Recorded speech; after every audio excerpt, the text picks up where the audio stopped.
बहुतांच्या गोष्टी ऐकेल तेवढे नवलच, हो की नाही? पण आजची कथा थोडी वेगळी आहे.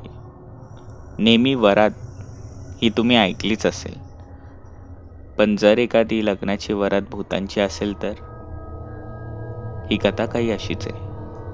पण कथा ऐकण्या अगोदर चॅनलला लाईक करून सबस्क्राईब करा, बेल नोटिफिकेशन दाबा. विघ्नेश नुकताच नोकरीला लागला होता. त्याच्याकडे एक बाईक होती. तो त्या बाईकने रोज गावावर शहरामध्ये जाऊन शहरापर्यंत गावी येणे असं त्याचं रोजचे चालू होते.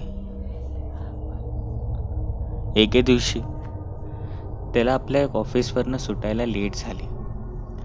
रात्रीचा तो कसाबसा घरी आला, पण तेव्हा त्याने आईला सांगितले की रात्रीचं येताना फार भीती वाटत असते. आईने सांगितले की कोणत्याही प्रकारचं घाबरू नको आणि काय भीती वाटलीस तर देवाचे नाव घे. पण दुसऱ्याच दिवशी कळाले की गावचा एक व्यक्ती, जो साधारण विघ्नेशच्याच वयाचा होता, तो मृत्युमुखी पावला होता. विघ्नेशला हे ऐकून फार मोठा धक्का बसला, कारण की तो दुसरा तिसरा कोणी नसून विघ्नेशचा बालपणीचा मित्र वरतच होता. हे असं होतं तरी काय हे त्याला समजत नव्हते, कारण की हा गावामध्ये या 2 वर्षामध्ये त्याच रस्त्यावर 8वा मृत्युमुख होता. गावामध्ये चर्चा होऊ लागली की अमावस्येला गावी भूत फिरते, गावच्या वेशीवर भूत फिरत असते. विघ्नेशला खरंच यामध्ये रस नव्हता. त्यांनी या सगळ्यांना लांब करून आपल्या कामात रुजू होण्याचे ठरवले. मित्र गेल्याचे वाईट वाटत होते, पण आता पर्याय नव्हता. अशाच एका सकाळी विघ्नेश कामाला जात असताना विघ्नेशच्या आईने त्याला थांबवले आणि सांगितले, आज कामावर तरी जाऊ नको, किंवा गेलास तर सांच्याला लवकर ये. विघ्नेशने कारण विचारले आणि आईने सांगितले, आज तीच अमावस्या आहे. या अमावस्येला गावचं कोणी ना कोणी त्या वेशीवर मृत्युमुखी पावते. विघ्नेशला समजले नाही की काय उत्तर द्यायचे, नाही तर बोलू नाही शकत, म्हणून विघ्नेशने खोटेच आपल्या आईला आश्वासन दिले. इकडे विघ्नेश हा आपल्या कामावर रुजू झाला, पण कळत न कळत त्याला त्या दिवशी उशीर झाला.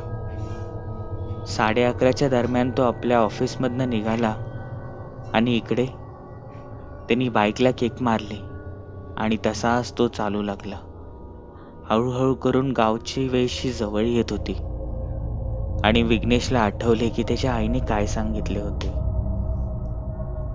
हळूहळू करून त्या अंधाराला चिरत विघ्नेश पुढे जात होता आणि ती वेश आलीच. विघ्नेशला देखील मनात धडकी भरली, पण भीती बाजूला सारून तो तशीच गाडी चालवू लागला.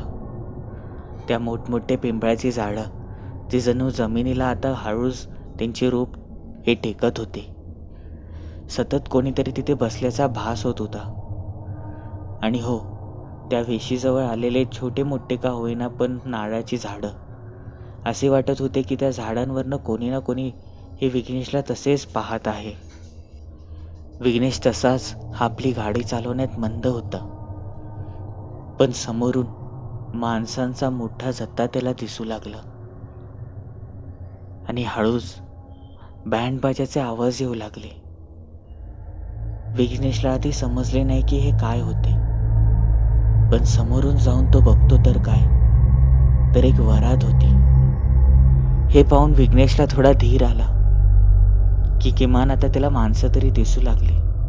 हळूच गाडी करत तो तिथून जाऊ लागला, पण कोणाचाच चेहरा त्याला दिसला नाही.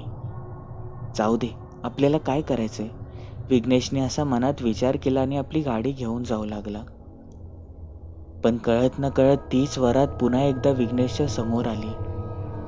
विघ्नेशला आश्चर्य वाटले, पण त्याने पुन्हा एकदा या सगळ्यांना नजरअंदाज केली आणि तो त्याची गाडी तशीच घेऊन जाऊ लागला. पण तिसऱ्या वेळेला त्याने जे दृश्य पाहिले, ते दृश्य पाहताच त्याच्या पायाखालची जमीन ही सरकली गाडीचा वेग वाढवण्याचा निर्णय घेतला, कारण की त्यांनी पाहिले ती स्वरात पुन्हा एकदा त्याच्या मागे आणि त्याच्या पुढे दोन्हीकडे होती. सहज त्यांनी बघितले तर त्या घोड्यावर नवरदेव बसला होता. गाडी जवळून घेतली आणि ते दृश्य पाहताच तो किंचाळू लागला, कारण की त्यांनी पाहिले की त्या वरात्यांचे मुंडके नव्हते, तर काही वरात्यांचे नुसते सापळे होते. नवरदेव ही जी मुंडी ही नव्हतीच. आणि आजूबाजूला काही भूतं हे नाचत होते. हे दृश्य पाहताच एक किंकाळी फुटली आणि विघ्नेशने आपली गाडी ही जोरजोरात हा घेऊन जाऊ लागला. तेव्हा त्याला आठवले की त्याच्या गावातले काही व्यक्ती हे असेच आणि याच रस्त्यावर मृत्युमुखी पडले होते. समोरचे ते दृश्य पाहताच विघ्नेश जोरात किंचाळू लागला, कारण की त्यांनी पाहिले की वडाच्या झाडावर आणि नारळाच्या झाडावर ते भास नव्हते, तर त्यांच्याच गावातले ते मृत्युमुखी पडलेले लोक होते. आणि एका झाडावर त्याचाच तो मित्र हा त्याला तसाच पाहत होता. तो जणू पांढरा पडला होता आणि विघ्नेशकडे पाहून हात करत होता, जणू तो त्याला बोलवत होता. विघ्नेशची नजर साईडच्या त्या मिररमध्ये गेली आणि त्यांनी पाहिले की ते वराती त्याच्याकडे पळत येत होते. सगळ्यांचा हसण्याचा आणि किंकाळण्याचा आवाज येत होता. त्यांनी तशीच गाडी धावली, पण गाडी कितीही जरी वेगाने धावायला लावली तरी ती यांच्या तावडीतून सुटत नव्हती अशी वाटत होते. अक्षरशः काहीच अंतरावर ते पोहोचले होते. कोणत्याही क्षणी ते विघ्नेशला पकडणार, पण नंतर विघ्नेशला आठवले की त्याच्या आईने काहीतरी मंत्र हे त्याला सांगितले होते. ते विशिष्ट देवाचेच होते आणि त्याच्याच खिशामध्ये एक पुडी दिली होती. विघ्नेशने कशीबशी ती चालत्या गाडीमध्ये काढली, ती त्याच्या हाताला लावली आणि कपाळाला लावली आणि मोठमोठ्याने देवाचे नाव घेऊ लागला. त्या भूतांचा वेग कमी होऊ लागला आणि कळत न कळत ते हळूहळू करून मागे सुटू लागले. पण एवढ्यावरच थांबणार नव्हते. विघ्नेश आता घरी पोहोचला आणि पोहोचताच त्याने गाडी थांबवली देखील नाही. तसाच उडी मारून आपल्या घराच्या दाराच्या आतमध्ये शिरला. मोठमोठ्याने किंचाळू लागला. गावातले सगळे जाणते व्यक्ती तिकडे जमले. त्यांनी सगळ्यांना झालेला प्रकार सांगितला. विघ्नेशच्या आईने त्याची समजूत काढली. गावाच्या मांत्रिकाला बोलवण्यात आले. त्यांनी तात्पुरती काही विधी केली, पण हे इतक्यातच थांबणार नव्हते. विघ्नेशची तब्येत दिवसानुदिवस ही ढासळू लागली. त्याला त्याच्या कानामध्ये आता वरातींचे ते आवाज ऐकू येत होते. असं वाटत होते की रात्रीची तीच वरात त्याच्याच दारी आली होती. हे असं का हे त्याला समजत नव्हते. शेवटी त्याची तब्येत इतकी ढासळू लागली की डॉक्टरांनी देखील सांगितले की कदाचित विघ्नेशचे आता काही खरे नाही. त्या मांत्रिकाला बोलवण्यात आले आणि त्या मांत्रिकाने सांगितले की यावर एकच उपाय आहे. विघ्नेशच्या घरच्यांनी कोणीतरी एकाने जाऊन त्या रस्त्यावर एक विधी करावी. ती विधी अशी होती की तिकडे जाऊन एक हार ठेवावा आणि लग्नाचे सगळे साहित्य ठेवावे. तिकडेच त्या वरात्यांचे जेवण ठेवावे. पण हे करत असताना छोटीशी चूक झाली तर विघ्नेशच्या आईचा जीव जाऊ शकत होता. विघ्नेशची आई त्याच्या मुलासाठी ते तयार झाली. सगळे गाव हे वेशीच्याच लांब जमले होते. विघ्नेशची आई ही हिरवी साडी घालून उघड्या पावल्याने रात्रीचे 12 वाजता ही तशी जाऊ लागली. डोक्यावर मोठे ताट, त्यात सगळे साहित्य ते त्या मांत्रिकाने त्यांना सांगितले होते ते ठेवले होते. हळूहळू करून ती त्या वेशीजवळ पोहोचली आणि तिकडे विघ्नेशची आई पोहोचताच मोठ्या वाऱ्याचा झोका येऊ लागला. पण तरी देखील न डगमगता विघ्नेशची आई तिकडे जाऊ लागली. मोठा हसण्याचा आणि किंकाळण्याचा आवाज येऊ लागला. विघ्नेशच्या आईच्या अंगावर दगडं पडू लागली. काही फांद्या तर अक्षरशः विघ्नेशच्या आईपर्यंत येऊन थांबल्या. पण विघ्नेशची आई तिथपर्यंत पोहोचली. तिने एक ताट ठेवले. त्या सगळ्या वरातींचं जेवण होते आणि दुसऱ्याकडे त्या नवरदेवासाठी हार आणि काही असे वस्तू जे त्याला लग्नात लागणार होते. एवढं बोलूनच तिने हात जोडले आणि विघ्नेशला कायमचे सोडा हे अशी बोलली. तशीच ती मागे वळाली आणि मागे वळताच तिला आठवले की मांत्रिक बोलला होता, चुकूनही मागे पाहू नको. ती तशीच जाऊ लागली. विघ्नेशचा आवाज आला की आई, पण तिला आठवले की हा विघ्नेश नाहीच आहे. विघ्नेश तर घरीच आहे. ती तशीच पुढे जाऊ लागली.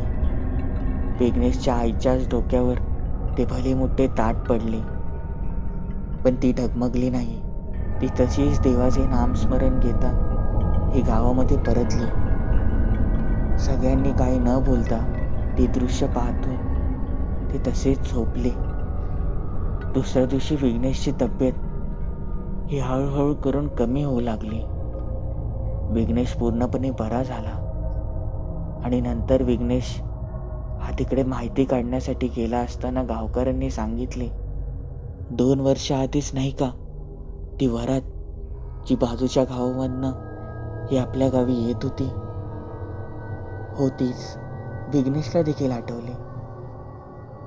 अरे ती वरात रात्रीची येत असताना एका भल्या मोठ्या ट्रकने त्यांना उडवले. सगळ्यांना चिरडले.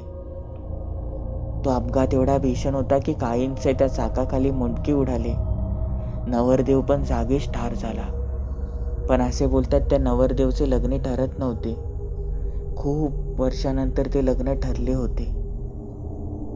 पण हा अपघात झाल्यानंतर बहुतेक त्यांची आत्मा तिथेच भटकत होती. जे कोणी त्या गाडीने म्हणजे तशा प्रकारच्या गाडीने जात होते ते त्यांचा जीव घेत होती आणि अमावस्याला सगळ्यांनी तिथून जायचे देखील बंद केले होते. पण जे कोणी तिथे जात होते त्यांचा मात्र जीव जाणं निश्चित होता. तुझाही गेला असता, पण तुझ्या आईने तुला वाचवले. हे बोलताच विघ्नेश रडू लागला. पण आता त्या रस्त्यावर कोणालाही कसलाच त्रास होत नाही. सगळे तिथे येऊ जाऊ करतात. पण विघ्नेशच्या आईने पुढाकार घेतला नसता मग मात्र नक्कीच ही प्रथा थांबली नसती. ते भूता अजून सर्वांचा जीव घेत असते आणि विघ्नेश देखील आता या जगात नसता. ही कथा कशी होती? तुम्हाला आवडली असेल तर चॅनलला लाईक करून सबस्क्राईब करा. बेल नोटिफिकेशन दाबा. भेटूया पुढील भागांमध्ये.